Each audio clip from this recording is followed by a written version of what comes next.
both candidates the same question. I'll repeat the question in between. Kevin, what is the most important issue facing southwestern Missouri, and what will you do about it?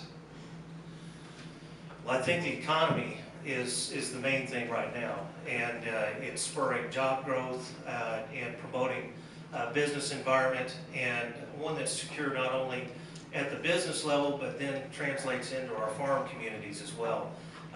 That's done through less regulation, proposing legislation that reduces that, things where that we get in line and make sure that as our budget comes around that we don't increase the spending at the state level. We keep the tax dollars coming back to the people here, and also we've got to have some tort reform involved in this. We've proposed quite a bit of that in the last couple of years. We've not got much of it through. I think it's something we need to continue to hammer on, especially if the governor's office flips. That'll make it easier for us in the legislature. But I think that those types of things are what promote a better environment so that our communities are better able to compete with other states and the surrounding communities. Thank you. Clayton, what is the most important issue facing southwestern Missouri, and what will you do about it? Jobs. With leadership and my business experience, I will do everything I possibly can to make sure that they remove some of the regulations that stifle the growth of business. Because with business, you create jobs. Thank you, Jim. All right, this next question is for you, Clayton. It's actually both of you, but you go first, Clayton. Why do you want to be elected to this office to represent District 139? My main reason for doing anything is to help people. When I was National Commander of the Military Order of the Purple Heart, the only reason why I want to do it because the higher up I got, the more doors I opened. The more doors I opened, the more people I could help. And that's what I want to do as state representative. Kevin, why do you want to be re-elected to represent your district? Well, I want to continue the work that we've started. I think that the platform that the leadership in the House of Representatives, and I trust that it's going to be maintained by the Republicans, I think that that's the most secure thing for promoting our communities and our state. And I'm one who comes from believing that God gives us certain gifts and abilities, and we're not called upon to use them for ourselves. We're called upon to use them for everyone else.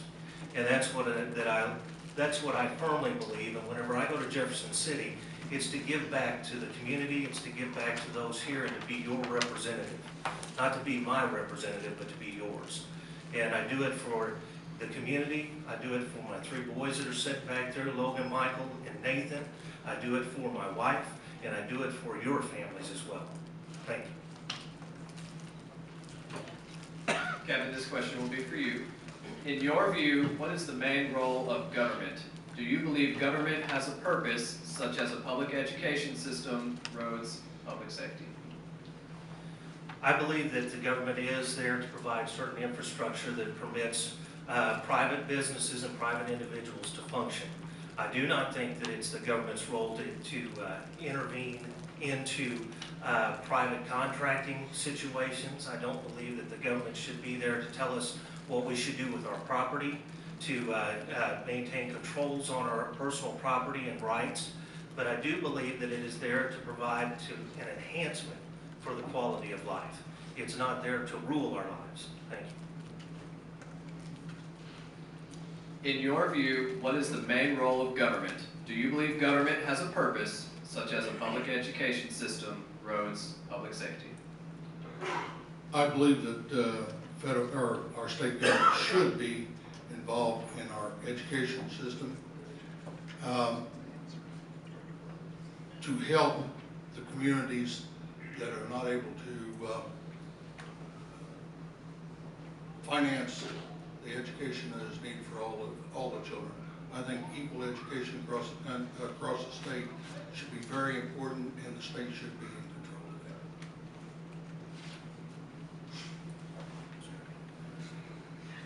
All right, Clayton. Do you support public education? And if you were elected, would you work to fully fund the formula for public schools that is now estimated to be underfunded by 400+ million? And how would you do that? My wife's spending 27 years in the classroom as a teacher. Education is very important to our family. I do believe that the formula should be changed. I have sat down with the people at Nixa and gone over the formula, and there's very few people, I believe, that are common folks could possibly understand how that formula works. There's so many things in there that needs to be taken out and make it where you can look at it and read it and know what it's talking about. Kevin, do you support public education? And if so, if you're reelected, would you work to fully fund the formula for public schools that is now estimated to be underfunded by $400 million? And how would you do that? I do support public education. I've got 3 boys that are enrolled in Nixa schools right now, and we've got fine schools here in our community. The foundation formula does need to be funded. I do believe that there needs to be some changes in it, but what we've seen the last few years and what we tried to address the last couple is funding for it, but we just haven't had the money at the state level due to budget constraints.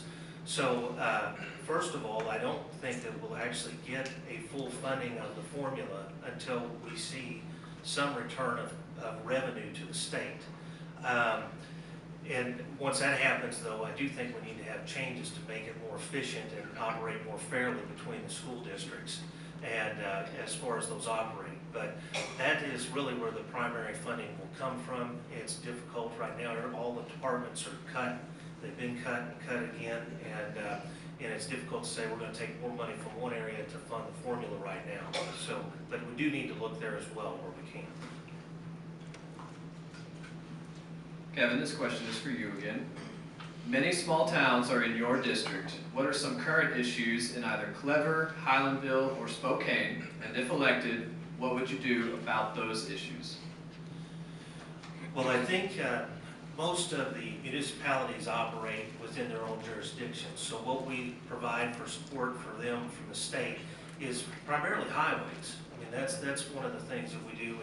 And we also provide a structure, I think, where that we should have economic development that promotes our small communities, not just our big cities.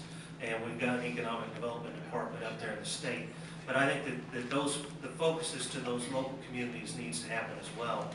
Within the district, we've got a little bit of difference. We've got Clever that's beginning to grow substantially.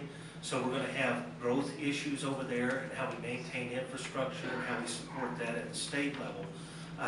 Right now, Highlandville and Spokane are not seeing that growth, but we know as urban sprawl continues that that's going to be an issue in the future.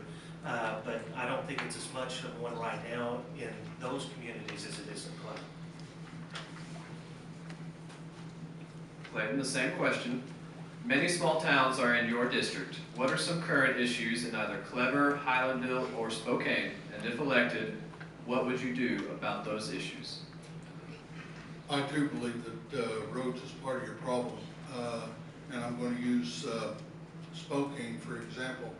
There's a curve where a road comes out, and I don't know how many deaths have resulted from there on that curve.